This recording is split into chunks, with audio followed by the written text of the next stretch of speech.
வழிகாட்ட சைக்காலஜி இருந்தும் வகுத்து கொடுக்க நான் இருந்தும் கேட்பதற்கு மனம் இல்லையோ, அந்த கேடிலிருந்து வர வழி இல்லையோ, கேட்பதற்கு மனம் இல்லையோ, அந்த கேடிலிருந்து வர வழி இல்லையோ. என்ன, நம்ம நாகூர் அடிப்பா பாட்டை வந்து நம்ம ரீமேக் பண்ணிட வேண்டியதான். Okay, this is how at end of the day நமக்கு என்னதான் வந்து இந்த மாதிரி வந்து ஒரு நார்சிஸ்ட்டை வந்து எப்படி ஹேண்டில் பண்றது அப்படிங்கிற இந்த டெக்னிக்ஸ் எல்லாத்தையும் பார்த்தாலும் கூட இந்த டெக்னிக்ஸை வச்சுக்கிட்டு என்ன ஒட்டு மொத்தமாக நார்சிஸ்ட் கூட வந்து ஒரு பேலன்ஸ்டான ஒரு லைஃபை, ஹாப்பி லைஃபை விட்டுருவோம், ஒரு பேலன்ஸ்டான ஒரு லைஃபை வாழணும்னு நீங்கள் நினச்சிங்கன்னு சொன்னால் கண்டிப்பாக வந்து உங்களால் அதை செய்யவே முடியாது. இந்த மாதிரி டெக்னிக்ஸ்லாம் நம்ம யூஸ் பண்ணுறதுக்கான காரணம் டெம்பரவரியாக அவங்கள ஹேண்டில் பண்ணி அந்த ஒரு அப்யூஸ்ல இருந்து, அந்த கேடுகட்ட வாழ்க்கையிலேருந்து நம்ம வெளில வரணுங்கிறதான் ரொம்ப முக்கியமான ஒரு கொள்கையாக இருக்கணும். அதுதான் நம்மளோட லட்சியம். ஓகே, அதை நோக்கி தான் வந்து நம்மளுடைய எல்லா விதமான வீடியோஸுமே இருக்கே தவிர அவங்க கூட ஹேண்டில் பண்ணிட்டு அப்படியே வந்து அவங்க கூட வாழ்ந்துடணுங்கிறத பற்றி இல்லை. அந்த ஒரு இன்டென்ஷனில் நீங்கள் இருந்தீங்கன்னா தயவுசெய்து இந்த வீடியோவை நீங்கள் பார்க்க வேண்டாம், எங்களுடைய ப்ரோக்ராம்ஸை தயவுசெய்து நீங்கள் அட்டன் பண்ண வேண்டாம். ஓகே, அதை நான் முதலே ரொம்ப தெளிவாக சொல்லிடுறேன். உங்களுக்குலாம் அந்த ஒரு எக்ஸ்பெக்டேஷன் இருக்குது அப்படின்னு சொன்னால் அப்புறம் நீங்கள் ஒன்றும் பிரச்சனை இல்லை, உங்களுக்கு எந்த கைடன்ஸும் தேவையில்லை. ஆக்சுவலாக நீங்கள் அப்படியே வாழ்ந்துடலாம், அவ்வளோதான். ஏன்னா எண்ட் ஆஃப் த டே அவங்க எங்கே கொண்டு போய் நிப்பாட்டுவாங்கன்னு சொன்னால் என்ன டெக்னிக்கை யூஸ் பண்ணிங்கனாலும் எண்ட் ஆஃப் த டே அவங்க எங்கே கொண்டு போய் நிப்பாட்ட போகிறாங்க, எங்கே கொண்டு நிப்பாட்டுவாங்க? நான் உனக்கு வேணுமா வேணாமா, அந்த ஒரு ஃபியர் ஆஃப் ரிஜெக்ஷனை நமக்குள்ளே கிரியேட் பண்ணி அதை வச்சு தான் எல்லா கேமையும் வந்து முடிக்க போகிறாங்க, அதில் அவங்க வின் பண்ண போகிறாங்க. அப்புறம் எதுக்கு நீங்கள் போராடிக்கிட்டு? அதனால் நார்சிஸ்ட் கிட்ட இருந்து வெளில வரணும்னு நினைக்கிறவங்க மட்டும் தயவுசெய்து இந்த வீடியோவை பார்க்குமாறு அன்போடு கேட்டுக்கொள்கிறோம். Okay okay, before we gonna start, this is what the thing, narcissist free life. Yes, ஒரு நார்சிசிஸ்ட் ஃப்ரீ லைஃப் அப்படிங்கிற, அதாவது ஒரு நார்சிஸ் இல்லாத ஒரு வாழ்க்கைங்கிறது நம்ம லட்சியமா இருக்கு இல்லையா, அந்த ஒரு வாழ்க்கை வாழணும், அதுக்கான ஒரு சரியான ஒரு கைடன்ஸ் வேணும். அதுக்கு தான் இந்த வெபினார் அப்படிங்கிறது கூடிய சீக்கிரம் ஸ்டார்ட் ஆக போகுது. ஓகே, ஆல்ரெடி 2 பேட்ச் வந்து போயிட்டு இருக்கு. அடுத்த வெபினாருங்கிறது, அடுத்த பேட்சுங்கிறது ஸ்டார்ட் ஆக போகுது. இது வந்து ஒரு 10 days அப்படிங்கிறது ஒர்க்கிங் டேஸ்ல இருக்க போது. டெய்லி 1.5 hours வீதம் 15 hours இந்த நார்சிஸ் பத்தி எல்லா விதமான விஷயங்களும் தெரிஞ்சுக்க போறீங்க. அவங்களுடைய ட்ராப்ல இருந்து அவங்களை எப்படி ஹேண்டில் பண்ணலாங்கிறதுல இருந்து லீகல் ஓரியன்டா என்னென்ன பண்ணலாங்கிற பல விதமான விஷயங்கள் நீங்க தெரிஞ்சுக்க போறீங்க. This is what we need to understand. Okay, இந்த ஒரு விஷயங்கள் உங்களுக்கு பயனுள்ளதாக இருந்ததுன்னு நினச்சிங்கன்னா நீங்கள் தாராளமாக, இதான் நம்மளுடைய அட்மின் நம்பர், நீங்கள் தாராளமாக வந்து கான்டாக்ட் பண்ணலாம். ஓகே, கான்டாக்ட் பண்ணி டீட்டெயில்ஸ் கேட்டிங்கன்னா அவங்க சொல்லுவாங்க. Okay, it's a matter. Okay, வாங்க போயிடலாம். The flying monkeys and the smear campaign. Yes, நார்சிஸ்டுக்கு வந்து சப்போர்ட் பண்ணக்கூடிய ஆட்கள் அவங்க பண்ணக்கூடிய ஸ்மேர் கேம்பெயின் அதெல்லாம் எப்படி இருக்கும் ஆல்ரெடி பார்த்துருக்கோம். பட் இருந்தாலும் இன்னும் நம்ம ரொம்ப டீட்டெயிலாக பார்க்க வேண்டியிருக்கு. அதை பார்த்துட்டு அதை எப்படி ஹேண்டில் பண்ணலாம் அப்படிங்கிற விஷயங்களையும் நீங்கள் நம்ம பார்த்துடலாம். இதில் பின்னாடி இருக்கக்கூடிய சைக்காலஜி என்னங்கிறதையும் நீங்கள் நம்ம பார்த்துலாம். ஓகேவா சின்ராஜ்? ஏய்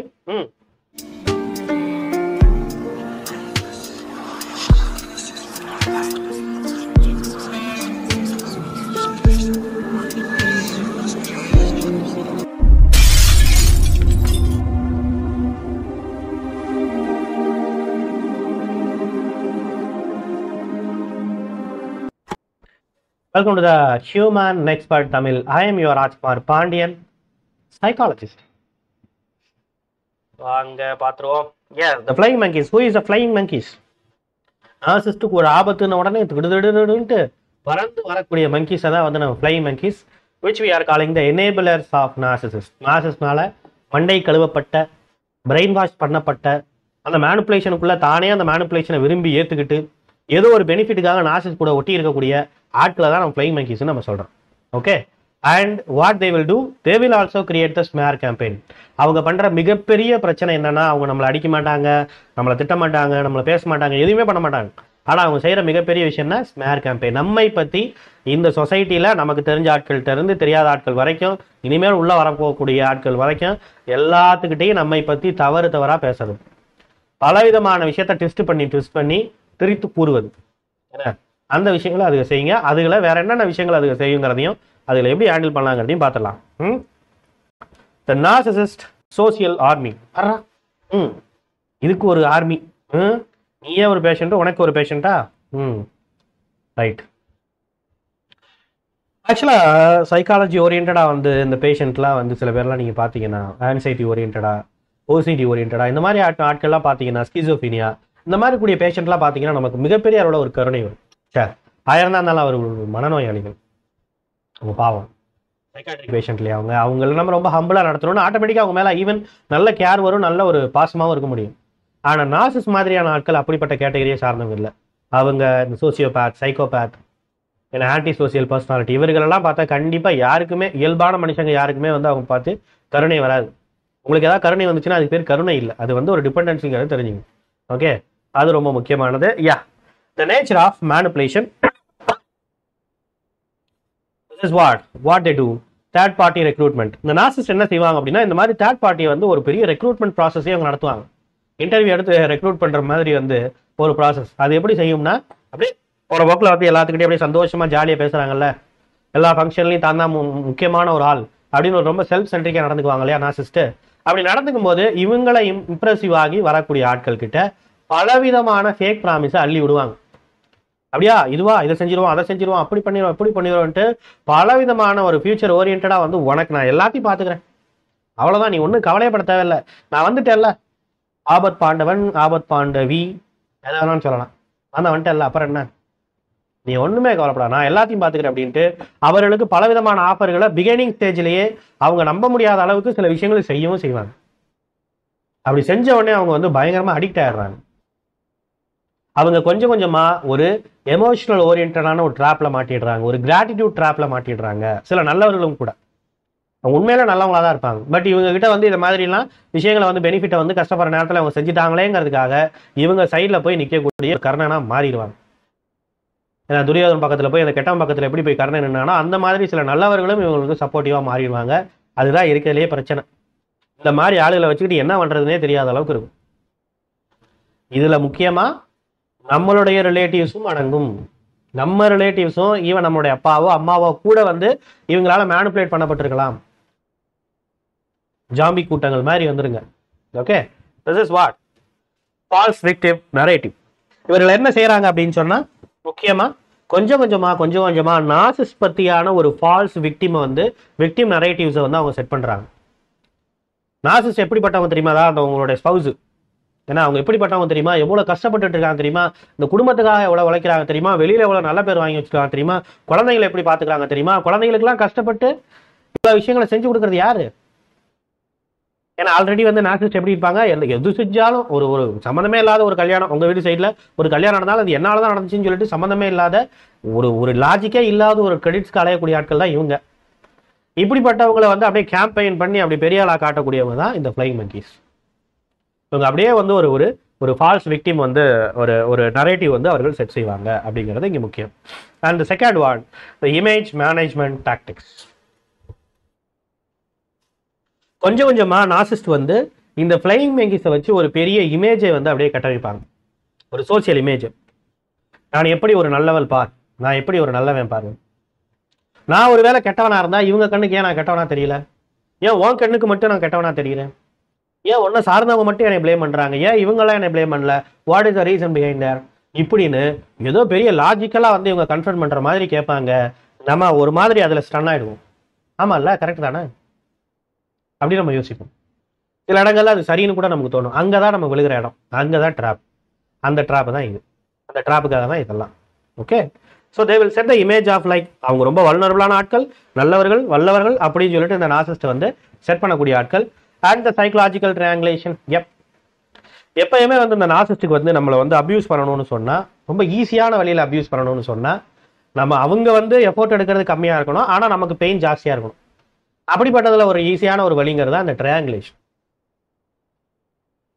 ஒரு ஆட்களை ட்ரையாங்குலேஷன் என்னது, இன்னொரு ஒரு முக்கான காதல் மாதிரி ஒரு முக்கோண அபியூஸ் வந்து கொண்டு வர்றது. இன்னொரு ஒரு ஆளை வந்து உள்ள கொண்டு வந்து அவங்கள வச்சு உங்களை வந்து அபியூஸ் பண்ண வைக்கிறது, அவங்கள சம்பந்தமே இல்லாம குடும்ப முடிவுகள் எல்லாத்தையும் எடுக்க விடுறது, அவங்க சொன்னா நான் எல்லாம் கேட்பேங்கிற மாதிரி ஒரு நரேட்டிவ் செட் பண்றது, அவங்களுக்கு தான் ஈவன் என்னோட சொத்தையை நான் எழுதி வைக்க போறேங்கிற அளவுக்கு, நம்மளுடைய குழந்தையோட ஃபியூச்சரை வந்து கேள்விக்குறியாக்குற அளவுக்கு வந்து அந்த விஷயங்களை அவங்க செய்யறது. இதெல்லாம் செய்யும் போது நமக்குள்ள என்ன வரும்னு சொன்னா, நமக்கே தெரியாம சரி அவங்கள போய் கொஞ்சம் கன்வின்ஸ் பண்ணா, யாரு இந்த எனேபிளரை போய் நம்ம கொஞ்சம் கன்வின்ஸ் பண்ணா அவங்க வந்து சொன்னா நார்சிஸ்ட் கேட்பாங்க போல அப்படிங்கிற மாதிரியான ஒரு மேனிபுலேஷனுக்கு, ஒரு இல்லூஷனுக்கு நம்ம வந்துருவோம். எவ்வளவு பேட் பாத்தீங்களா? This is what they are, right? And operational pattern. Okay, இது எப்படி ஆப்ரேட் ஆகுதுங்கிறது பாருங்க. ஃபர்ஸ்ட் விஷயம் அப்படிங்கிறது இந்த காசிப் அஸ் அ வெப்பன். இவங்களுடைய மிகப்பெரிய வெப்பனை என்னது? புரணி பேசுறது, காசிப் பண்றதுங்க. அவ்வளோதான், எல்லாத்துக்கிட்டையும் போய் காசிப் பண்றது தான். இஷ்டத்துக்கு அடிச்சு விட வேண்டியது, என்ன கண்டுறது யார் கேட்க போறான் அப்படிங்கிற மாதிரி தான். எல்லாத்துக்கிட்டையும் வந்து பல விதமான விஷயங்களை, நமக்கு நம்ம செய்யாத விஷயங்கள் எல்லா விதமான விஷயத்தையும் செஞ்ச மாதிரியும், நம்ம இயல்பா செஞ்ச பல விஷயத்துக்கு பல விதமான காரணத்தை உள்ள கொண்டு வந்து, ஏன்னா நம்ம இந்த மாதிரி ஒரு ட்ரெஸ் போட்டிருக்கோன்னா இந்த ட்ரெஸ் போட்டிருக்கிறதுக்கு கூட என்ன காரணம் தெரியுமா?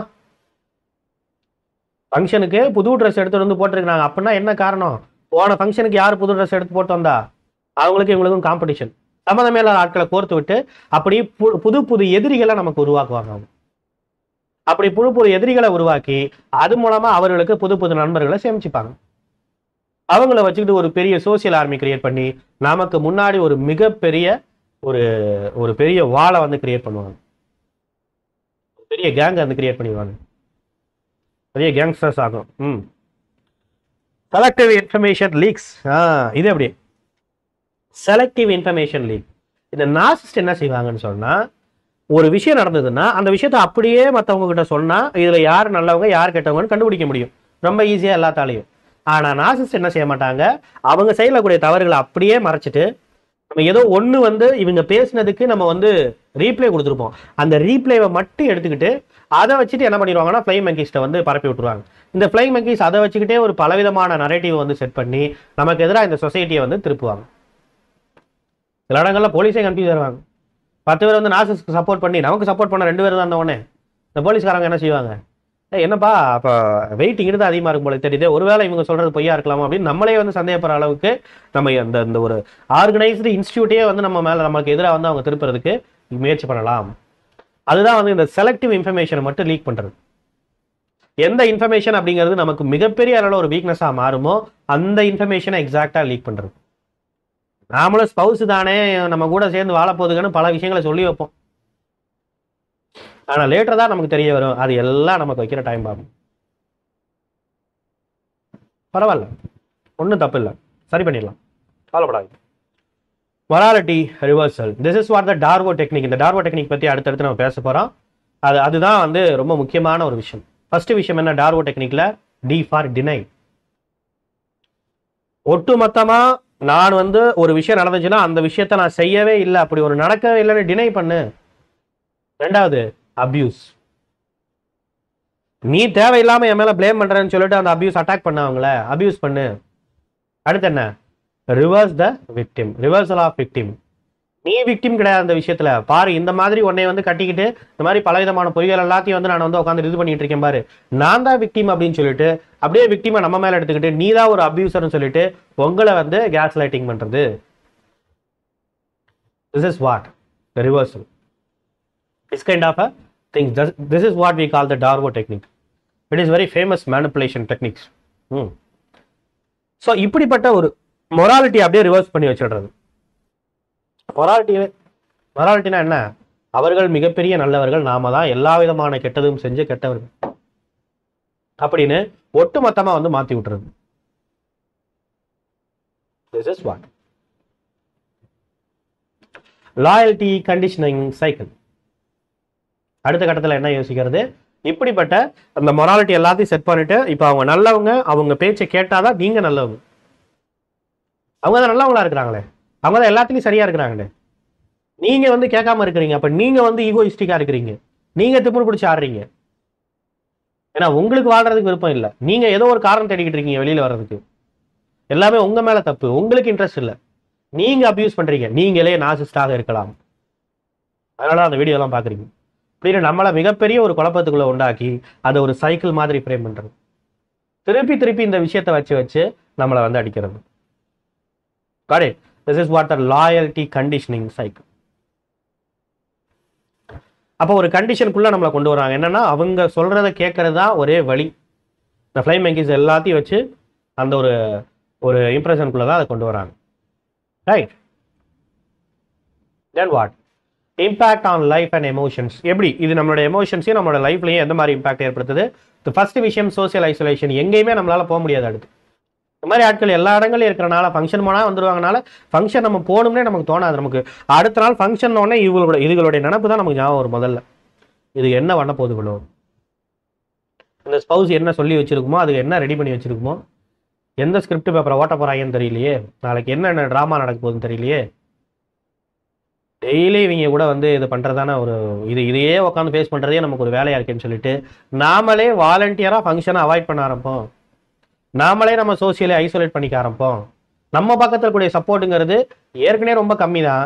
இப்போ நம்ம ஐசோலேட் ஆகிறனால இன்னும் நம்மளுடைய சப்போர்ட்டர்ஸ் எல்லாத்தையும் நம்ம இழக்க ஆரம்பிப்போம். அப்போ கடைசியாக இவங்க என்ன நரேட்டிவ் செட் பண்ணாங்களோ அதுதான் உண்மையாக கடைசியாக மாறிடும். Okay, reputation erasion. நம்மளோட ரெப்புடேஷனுங்கிறது கொஞ்சம் கொஞ்சமாக குறைஞ்சு கொஞ்சம் கொஞ்சமாக அது டேமேஜ் ஆக ஆரம்பிச்சிடும். அவங்களோட ரெப்புடேஷன் அப்படியே பெருகிக்கிட்டே போகும். இந்த ஃப்ளைங் மங்கீஸ்னால நார்சிஸ்டனுடைய ரெப்புடேஷனுங்கிறது பயங்கரமாக பெருகிட்டே போகுது. Identity crisis. நமக்குள்ள எமோஷனல் ஓரியன்டாக நமக்குள்ள என்ன கிரைசிஸ் வரும்? Identity crisis. What is Dhar identity? நம்ம இவ்வளவு நாள் நினச்சிக்கிட்டு இருக்கிற விஷயங்கள் எல்லாமே பொய். ஏன்னா எல்லாரும் சொல்றாங்களே, அப்போ ஒருவேளை இது எல்லாமே பொய்யா இருந்தா என்ன பண்றது? ஒருவேளை நாமளே இப்படிதான் போல, நாமளே கெட்டவங்க தான் போல, நமக்கு வந்து ஒரு லைஃப்பை வாழ தெரியல போல, நல்ல ஒரு வாழ்க்கையை நம்மளால வந்து வாழ தெரியல போல அப்படின்னு நமக்குள்ள பலவிதமான கன்ஃபியூஷன் வந்து நான் யார் அப்படிங்கிற ஒரு விஷயமே நம்ம ஒரு ஃப்ரேம் பண்ணி வச்சிருப்போம்ல, அது மேலேயே நமக்கு பயங்கரமான ஒரு செல்ஃப் டவுட் வர ஆரம்பிக்கும். Okay, hyper vigilant living. அடுத்து எல்லா இடங்கள்லையும் நம்ம வந்து ரொம்ப கான்சியஸாக மாற ஆரம்பிக்கிறோம். அது நமக்கு ஒரு பெரிய டென்ஷனாகவும் ஒரு இயல்பாகவே நம்மளால இருக்க முடியாது. ஹைப்பர் விஜிலண்ட்டாக இருக்கும். எல்லா இடத்தையும் பார்த்துக்கிட்டு இதாயிருமோ இது என்ன பண்ணுறது, அது என்ன பண்ணுறது, இப்படியே வந்து ஒவ்வொரு இடங்கள்லையும் பார்த்து பேச ஆரம்பிப்போம். பல விஷயங்களை வந்து நம்ம சொல்லாமே விட்டுருவோம். எதுக்கு இதை சொன்னால் வந்து 4 பேர் 4 விதமாக பேசுவாங்க. அந்த 4 பேர் யார்? இந்த ஃப்ளைங் மங்கீஸ்டன். எதுக்கு அதை சொல்லிக்கிட்டு அப்படின்னு சொல்லிட்டு நாம் வந்து எல்லா விதமான விஷயங்கள்லேருந்து நம்மளுடைய ஐடியாலஜி வந்து பின்னாடி எடுத்துக்க ஆரம்பிப்போம். நம்மளோட ஒப்பீனியனை பின்னாடி எடுத்துக்க ஆரம்பிப்போம். எல்லாத்துலேயும் விட்ரா வாங்குவாங்க. இந்த மாதிரி ஒரு பெரிய ஹைப்பர் விஜிலண்ட்டாக மாற நமக்கு அதுவே ஒரு பெரிய டென்ஷன் ஆக்கி அகைன் ஒரு சோசியல் ஐசோலேஷன் ஓரியன்டான சைக்கிளுக்கு நம்மளை தள்ளிவிடும். Right? Okay, what is the steps to handle limited personal disclosure? ஒரு லிமிட்டட் பர்சனல் டிஸ்க்ளோஷர், அந்த விஷயம் தான் ரொம்ப ரொம்ப முக்கியமான விஷயம். இதான் ஃபர்ஸ்ட் ஸ்டெப்பாக வந்து நம்ம வந்து பார்க்க வேண்டியது. எப்பயுமே நாம நம்மளை டிஸ்க்ளோஸ் பண்றோம்னு சொன்னா, யாருக்கிட்ட நம்ம டிஸ்க்ளோஸ் பண்றோம், என்ன விஷயங்களை இனிமேல் யாருக்கிட்ட பேசுறோம், யாருக்கிட்ட பேசக்கூடாது. ஒருத்தவங்க கிட்ட இப்ப 4-5 நல்லவங்களும் கெட்டவங்களும் 5-5 பேர் இருக்கிறாங்க. நல்லவங்க அங்க இருக்கிறாங்க, அந்த சபையில இருக்கிறாங்க. அப்ப நாம வந்து நம்மளுடைய நல்ல விஷயங்களை எல்லாத்தையும் எடுத்து நம்மளுடைய பாயிண்ட் ஆஃப் என்னன்னு எடுத்து சொல்றதுனால ஏதோ ஒரு பிரோஜனம் இருக்குன்னு சொன்னா, ஒரு பர்பஸ் இருக்குன்னு சொன்னா தாராளமா அந்த விஷயத்த சொல்லலாம். இல்ல, இதுல எந்த விதமான பர்பஸும் இல்லை. ஏன்னா இருக்கிற 10 பேரும் ஃப்ளைங் மங்கீஸா தான் இருக்கிறாங்க. யாருமே நம்மளுடைய பேச்சை கேட்கறதுக்கு அவங்க தயாரா இல்லை. கடைசியில் என்ன சொல்லுவாங்க, எல்லாம் புரியுது இருந்தாலும் அப்படின்னு ஆரம்பிப்பாங்க திருப்பி. இருந்தாலும் குழந்தைக்காக பாரு, இருந்தாலும் இதுக்காக பாரு, அதுக்காக பாரு, சொசைட்டி என்ன சொல்லும், நாளைக்கு என்ன பண்ண போற, எப்படி நீ வாழ்வ, நாளை எப்படி வாழ்ந்துட முடியும், நாளைக்கு என்ன பேசுவாங்க, நீ ஆணா இருந்தாலும் சரி பெண்ணா இருந்தாலும் சரி, சொசைட்டி என்ன பேசுவாங்க, அப்படி பண்ணுவாங்க இப்படி பண்ணுவாங்க, எல்லா விதமான விஷயங்களையும் அவங்க வந்து சொல்ல ஆரம்பிச்சிருவாங்க. அதனால நம்ம என்ன செய்யணும் அப்படின்னு சொன்னா, இந்த மாதிரி 10 பேர் ஃப்ளைங் மங்கீஸா இருந்தாங்கன்னு சொன்னா அந்த இடத்துல நம்ம ஆர்கியூவே பண்ணக்கூடாது, அமைதியா இருக்கணும். நமக்கான கூட்டம்ங்கிறது வர்ற வரைக்கும் நம்ம அமைதியா இருக்கணும். அதுக்கப்புறம் தான் இவங்களை பத்தி ஒரு ட்ரூத் டெல்லரா இவங்க சம்பந்தப்பட்டவங்க எல்லாத்தையும் நம்ம ரிவீல் பண்ணணும். யார் யாரெல்லாம் இவங்களுக்கு சப்போர்ட் பண்றாங்க, என்ன காரணத்துக்காக சப்போர்ட் பண்றாங்க, இவங்களுக்கு பின்னாடி இருக்கக்கூடிய பிசினஸ் என்னங்கிறதையும் நம்ம ரிவீல் பண்ணணும். என்ன பெனிஃபிட்ஸ்க்காக அவங்க சப்போர்ட் பண்றாங்கிறதையும் நம்ம ரிவீல் பண்ணணும். நாம நார்சிஸ்டோட சேர்த்து ஃப்ளைங் மங்கீஸையும் ரிவீல் பண்றதுக்கு நம்ம ரெடியா தான் இருக்கணும். we need to reveal them also. why not? right? Identify the flying monkeys. Yes, ஒவ்வொரு ஆட்களையும் எடுத்து சிந்திங்க. உங்களுக்கு பக்கத்தில் வரக்கூடிய க்ளோஸ் சர்க்கிளில் யார் யார் வந்து, ஏன்னா இவங்கெல்லாம் அப்படியே பார்க்கறதுக்கு அப்படியே ரொம்ப அப்படியே ரகடாக இருப்பாங்க, அப்படியே என்னன்னாலும் அதை செஞ்சு அப்படிலாம் இருக்க மாட்டாங்க. மேனிப்புலேட் பண்ணுறவங்கலாம் அப்படியே ரொம்ப சாஃப்ட் நேச்சராக இருப்பாங்க. ஏன்னா ஸ்பிரிச்சுவலுங்கிற பேரில் உங்களை ஏமாற்றலாம். சில நேரங்களில் ஸ்பிரிச்சுவலுங்கிற பேரில் என்ன ஏமாற்றுவாங்க, எதுக்கு இதெல்லாம் சண்டை போடுற, அவனேன்னு இரு, என்ன வாழ்ற போறதுங்கிறது ஒரே வாழ்க்கை, அதை இறைவனுக்காக அர்ப்பணிச்சுட்டு தியாக உணர்வோட இரு, எல்லாத்தையும் ஏத்துக்க, எல்லாத்தையும் அக்செப்ட் பண்ணுக்க, இப்படின்னு பல விதமான விஷயங்களை நம்ம முன்னாடி எடுத்து வைப்பாங்க. We need to identify their behaviors, what they are even. Flying monkeys யாருங்கிறத பாருங்க. Hold the emotional boundaries. Hold the emotional boundaries. திருப்பி நாம போய் வந்து நான் நார்சிசிசம் சப்போர்ட் பண்ணக்கூடிய ஆட்கள்கிட்டே பேசியிருக்கோம், நமக்கு பயங்கரமான சிவியரான டிபெண்டன்சி இருக்குன்னு அர்த்தம். நமக்கு நம்ம திருப்பி திருப்பி அந்த டிராப்புக்குள்ள விழுகிறதுக்கு நாம நம்மளையே பயன்படுத்திக்கிறோம்னு அர்த்தம். அதனால அந்த டிபெண்டன்சி எதுவுமே இல்லாத அளவுக்கு நாம நம்மளை ஸ்ட்ரென்தன் பண்ணிக்கிட்டு இவங்க கிட்ட இருந்து ஒரு சரியான பவுண்டரி செட் பண்ணி என்ன 2 மணி நேரம் பேசினாலும், தண்ணி குடிச்சு 2 மணி நேரம் பேசினாலும் நடக்காது ராஜா அப்படிங்கிற அளவுக்கு நம்ம வந்து ஸ்ட்ராங்கா இருக்கணும். எண்ட் ஆஃப் த டே நான் என்ன நினைக்கிறேனோ, நான் கரெக்டா லாஜிக்கலா யோசிக்கிறேன், நான் கரெக்டா உண்மையிலேயே எனக்கு வந்து சப்போர்ட் பண்ணக்கூடிய ஆட்கள் இல்லை, காமனா இருக்கக்கூடிய எல்லாத்துக்கிட்டையும் நான் கேட்கிறேன். சைக்காலஜி சொல்லுது, சயின்ஸ் சொல்லுது, அவர்கள் செய்யக்கூடிய விஷயங்களை என்னென்னங்கிறத நான் அனுபவிச்சிருக்கேன், அனுபவபூர்வமா நான் தெரிஞ்சுட்டு இருக்கேன். இது அபியூஸ்னு கூட சொல்லிட முடியாது, அந்த ஒரு வார்த்தைக்குள்ள கூட அடைக்கிற முடியாது. இதுக்கும் மேல இது மிகப்பெரிய பிரச்சனை, சாதாரண விஷயம் கிடையாது. இதெல்லாம் நான் அனுபவிச்சிருக்கேன், எனக்கு தெரியும். இந்த ஒரு விஷயங்கள் உங்களுக்கு தெரியும் தானே, அப்படிங்கிறத ரியலைஸ் பண்ணி நீங்க ரொம்ப கான்ஸ்டன்டா இருங்க. இவர்கள் சொல்ற விஷயங்களை எல்லாத்தையும் உட்காந்துக்கிட்டு மண்டையில போட்டுக்கிட்டு குழப்பிக்கிட்டு நீங்க சொல்றது சரியா இருக்குமோ, அப்படி இருக்குமோ, இப்படி இருக்குமோ, தேவையே இல்லை. அவர்கள் பின்னாடி இருக்கக்கூடிய விஷயங்கள் பாருங்க, அதனால அவங்களுக்கு கிடைக்கக்கூடிய பெனிஃபிட்ஸை பாருங்க. அதனாலதான் சொல்றாங்களே தவிர உங்க மேல யார் அக்கறை எடுத்துக்கிறா? நாளைக்கு இவங்க வந்து உங்களை வந்து பயங்கரமா அபியூஸ் பண்ணும்போது இந்த ஃப்ளைங் மேக்கர்ஸ்லாம் உங்களை வந்து கேட்க போறாங்களா? ஐயோ அப்பெல்லாம் செய்யாதப்பான்னு உங்களை தடுக்க போறாங்களா? யார் தடுக்கிறா? அப்படி தடுக்கிறதா சும்மா ஃபார்மாலிட்டிக்கு அப்படிலாம் பண்ணாத அப்படின்னு சொல்லிப்பாங்க, அவ்வளவுதான். என்ன எல்லாம் பண்ணாதப்பா அப்படின்னு. அசுரன் படம் பார்த்துருக்கீங்களா? அந்த கிளைமேக்ஸ்ல பாத்தீங்கன்னா நல்லவனுங்க மாதிரியே ஒரு 4 பேர் வந்து அந்த மாடியில் நிற்பானுங்க. அதாவது அசுரனுடைய தனுஷனுடைய பையனை போட்டு, கருணாசோட பையன் இருக்கா இல்லையா, அதை போட்டு அடிச்சுக்கிட்டு இருப்பாங்க பயங்கரமா அடிக்கும் போது வந்து யாரு வில்லனுங்கெல்லாம் அடிச்சுட்டு இருப்பானுங்க. இந்த மேல இருந்துட்டு 4 பேர் ஏதோ அந்த பசங்களுக்கு சப்போர்ட் பண்றானுங்களாம். அதனால மேல இருந்துட்டு ஏப்பா இப்படி எல்லாம் பண்ணாதீங்கப்பா, இதெல்லாம் சரியா இருக்குமாப்பா அப்படின்னு அப்படியே அங்க உட்காந்துக்கிட்டு, ஏன் வந்து நடுவில் வந்து தடுக்க வேண்டியது, செய்யக்கூடாதுன்னு பஞ்சாயத்து வச்சு அதை தீர்த்து விட வேண்டியது ஏன் முடியாதுல உன்னால? அப்படியே தடுக்கிற மாதிரி வந்துக்கிட்டு தடுக்காத மாதிரி இருக்கிற மாதிரியான ஒரு விஷயங்களை எல்லாம் நடிப்பை போடுவாங்க. பேச்சை போட்டு கூல் பண்ணக்கூடிய ஆட்களை நம்பவே நம்பாதீங்க.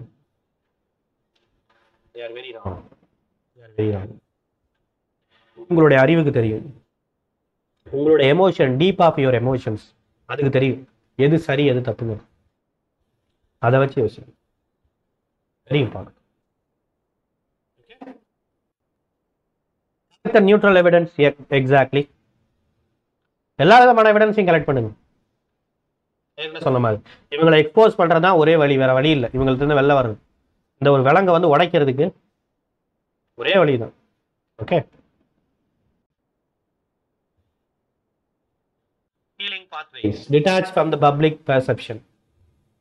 அதே ரெண்டாவது இந்த பர்செப்ஷனுக்காகவே நீங்க ஏங்குறீங்க, மற்றவங்க வந்து உங்களை ஏத்துக்கணும், மற்றவங்க நீங்க சொல்றது கரெக்ட் தான் அப்படின்னு சொல்லிட்டு அதையே அது கரெக்ட் தான் அப்படின்னு ஏத்துக்கணுங்கிறதுக்காக அதையே உட்காந்துட்டு ஒரு வேலையை பார்த்துக்கிட்டு இருக்கீங்கன்னு சொன்னா, ஒவ்வொரு இடத்துலையும் யார் ஒருத்தவங்க உங்களை ஏத்துக்க மாட்டாங்களோ அவங்ககிட்டயே போய் அதே ரெண்டாக நீங்க உங்களை ஜஸ்டிஃபை பண்ணிக்கிறீங்கன்னு சொன்னா உங்களுக்கு ஏதோ பிரச்சனை இருக்குன்னு தான் அர்த்தம். எமோஷனல் நீங்க அந்த அளவுக்கு டவுனா இருக்கீங்க, அந்த அளவுக்கு அவங்களுடைய பர்செப்ஷனுங்கிறது உங்களுக்கு முக்கியமா இருக்கு. அந்த அளவுக்கு அவங்க வந்து வேணாம்னு சொன்னோன்னு சரி வேற வழி இல்லாம திருப்பி வந்து நாசஸ் கூட போயிடலாங்கிற அளவுக்கு கூட ஒருவேளை நம்மளுடைய டிபெண்டன்சிங்கிறது யோசிக்க வைக்கலாம். Very important thing. நம்ம என்ன பண்ண வேண்டியது இருக்கு? We need to be strong enough with our own right. Reclaim your narratives. உங்களுடைய லைஃபுக்கான நரேட்டிவை நீங்க என்ன உங்களுக்கு தெரியும், நல்லது எது கெட்டது எதுன்னு கண்டிப்பா உங்களுக்கு தெரியும். நீங்க ஒன்றும் சின்ன குழந்தை கிடையாது. சின்ன குழந்தைகளுக்கே நல்லது எது கெட்டது எதுன்னு தெரியுது, நமக்கு தெரியாதா?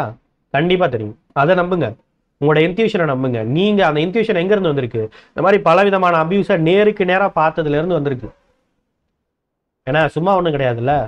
வெறும் ஃபைட் எது, வெறும் ஹஸ்பண்ட் அண்ட் ஒய்ஃபுக்கு நடுவில் நடக்கக்கூடிய ஃபைட் எது, ஏன்னா அபியூஸ் எது அப்படிங்கிறதுக்கு நல்ல டிஃபரெண்ட் வந்து கண்டிப்பா உங்களுடைய அன்கான்சியஸ் மைண்டுக்கு, உங்களுடைய அன்கான்சியஸ் எமோஷன்ஸுக்கு கண்டிப்பா தெரியும். Create your own narrative. Believe it and go for it even. Okay? Join the awareness webinar. Yes, we are doing the narcissist free life webinar. அதில் இந்த மாதிரி பலவிதமான எமோஷனல் ஓரியன்டான கன்ஃபியூஷன்ஸுக்கு பலவிதமான அவேர்னஸ் அப்படிங்கிறது கிடைச்சிக்கிட்டு இருக்கு. Go through it. Attend the group therapy. Yes, we are doing the group therapies also. So ஒரு 8 sessions அப்படிங்கிறது வந்து அதில் தனியாக இருக்கும். அதில் என்ன பண்ணுவோம் அப்படின்னு சொன்னால் வெபினாரில் வந்து இன்ட்ராக்ஷனுங்கிறது இருக்காது. ஜஸ்ட் அதில் நீங்கள் கவனிக்கிற மாதிரி இருக்கும். பட் குரூப் தெரப்பி பொறுத்த வரைக்கும் நிறைய இன்ட்ராக்ஷன் இருக்கும். உங்களை மாதிரியே பாதிக்கப்பட்டிருக்கிற லேடிஸ் தனியாக இருப்பாங்க, ஜென்ஸ் தனியாக இருப்பாங்க. ஸோ இப்போ உங்களை மாதிரியே பாதிக்கப்பட்டிருக்கிற இன்னொரு லேடியை நீங்கள் பார்க்கும்போது, இல்லை இன்னொரு ஜென்ஸை நீங்கள் பார்க்கும்போது, யூ கேன் அண்டர்ஸ்டாண்ட் இதில் ப்ராக்டிக்கலாக என்ன போய்கிட்டு இருக்கு, என்னென்ன பிரச்சனைகள் போயிட்டு இருக்கு, என்னென்ன பிரச்சனை நம்ம வந்து ஹேண்டில் பண்ணலாம், ஹேண்டில் பண்ண முடியாது, எப்படி இருக்கு அப்படிங்கிற மாதிரியான பலவிதமான விஷயத்த நார்சிசிஸ்ட் ஹேண்டிலிங் அப்படிங்கிற குரூப் தெரப்பிங்கிறது உங்களுக்கு சொல்லித்தரும். இதில் ஒரு பெரிய டிஸ்கஷன் அப்படிங்கிறது போகும். இது 1.5 hours அப்படிங்கிறது இருக்கும். ஓகே, இது 8 செக்ஷன் அப்படிங்கிறது வந்து இருக்கும். வீக்லி 2 டைம்ஸ் அப்படிங்கிறது இருக்கும், ப்ரைஸ் இருக்கும். ஓகே, நீங்கள் ட்ரை பண்ணி பார்க்கலாம். அதுக்கு இதான் நம்மளுடைய நம்பர். மேலும் உங்களுக்கு வந்து ஒரு இண்டிவிஜுவல் கவுன்சிலிங் அப்படிங்கிறது நம்ம ஃபீமேல் சைக்காலஜி கூட தேவைப்பட்டா இதான் நம்பர் தாராளமாக நீங்கள் கான்டாக்ட் பண்ணலாம். ஆக்சுவலி நான் வந்து இண்டிவிஜுவல் கவுன்சிலிங் வந்து எடுக்கிறது இல்லை. So female psychologist will take care of it. Okay, don't worry. Thank you so much from the Human Expert Tamil YouTube channel. I am your Rajkumar Pandian, psychologist. That is what.